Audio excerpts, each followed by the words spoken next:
Hi guys, ഈ വണ്ടി ഉണ്ടല്ലോ, ഇത് എൻ്റെ സുഹൃത്ത് അൻവറിൻ്റെ വണ്ടിയാണ്. ഇത് ഈ പറഞ്ഞ മാതിരി തന്നെ കാർബറേറ്റർ ഭയങ്കര കംപ്ലൈൻ്റ് ആണ്. കുറേ നാൾ എന്നോട് ഇവിടെ ഇല്ല, ഗൾഫിലാണ്. അപ്പോൾ ഇടയ്ക്ക് വരുമ്പോഴാണ് എടുക്കുന്നത്. അപ്പോൾ അത് തന്നെ പ്രശ്നം. കാർബറേറ്റർ ഭയങ്കര കംപ്ലൈൻറ്റ്, ഭയങ്കര മിസ്സിങ്. അതേമാതിരി സ്ലോ സ്പീഡ് കയറി നിൽക്കും ഭയങ്കരമായിട്ട്. ചില സമയത്ത് കട്ടായി പോകും. അങ്ങനെയുള്ള പല പ്രശ്നങ്ങൾ. അപ്പോൾ കാർബറേറ്റർ ക്ലീൻ ചെയ്തൊക്കെ ഇട്ട് നോക്കിയിട്ടൊന്നും രക്ഷയില്ല.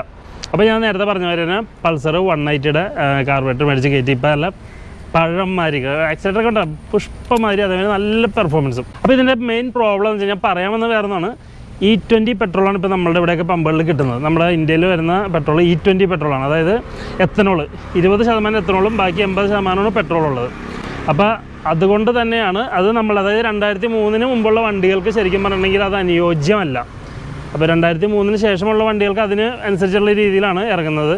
അതിന് മുമ്പുള്ള വണ്ടികൾക്ക് എഞ്ചിനും ഈ പറഞ്ഞ മെറ്റൽ പാർട്സുകൾക്കൊക്കെ കംപ്ലയിൻറ്റ് വരാൻ സാധ്യതയുള്ള പെട്രോളാണ് ഈ പറഞ്ഞ E20 പെട്രോൾ. അപ്പോൾ അതുകൊണ്ടാണ് ഇങ്ങനെയുള്ള സംഭവങ്ങളൊക്കെ സംഭവിക്കുന്നത്. ഇപ്പോൾ റോയൽ എൻഫീൽഡ് E20 പെട്രോളിന് പറ്റിയ കാർബറേറ്റർ പുതിയതായിട്ട് ഇറക്കി തുടങ്ങിയിട്ടുണ്ട്, വിപണിയിൽ വന്നു തുടങ്ങിയിട്ടുണ്ട്. അത് ഇപ്പോൾ കഴിഞ്ഞ ദിവസം നമ്മുടെ അനന്ത്, ഞാൻ നേരത്തെ പരിചയപ്പെടുത്തിയ അനന്തു മേടിച്ചൊരു വണ്ടിക്ക് ഫിറ്റ് ചെയ്ത് നല്ലതെന്ന് പറഞ്ഞു, നല്ല പെർഫോമൻസ് എന്ന് പറഞ്ഞു. അപ്പോൾ അത് ഭാവിയിലേക്ക് നമുക്കപ്പോൾ ഗുണം ചെയ്യും. അപ്പോൾ നമ്മളുടെ വണ്ടികൾക്ക്, അതായത് 2003 മുമ്പുള്ള വണ്ടികൾക്ക് നമുക്ക് E20 പെട്രോളിന് പറ്റിയ കാർബറേറ്റർ അതൊരു 3500-4000 രൂപ റേഞ്ച് വരും. അത് അപേക്ഷിച്ച് നോക്കുമ്പോഴത്തേക്കും 190യുടെ ഇത് കാർബറേറ്ററിന് ഈ പറഞ്ഞ ഒരു 3000 താഴെ വില വരുന്നുള്ളൂ. ഈ 190യുടെ കാർബറേറ്ററും E20ക്ക് പറ്റിയ കാർബറേറ്റർ അല്ല ആക്ച്വലി. പക്ഷേ എന്നിരുന്നാലും വലിയ കുഴപ്പമില്ല. താരതമ്യേന ബുള്ളറ്റിൻ്റെ കാർബറേറ്റർ വെച്ച് നോക്കുമ്പോഴത്തേക്കും ബെറ്റർ അത് തന്നെയാണ്.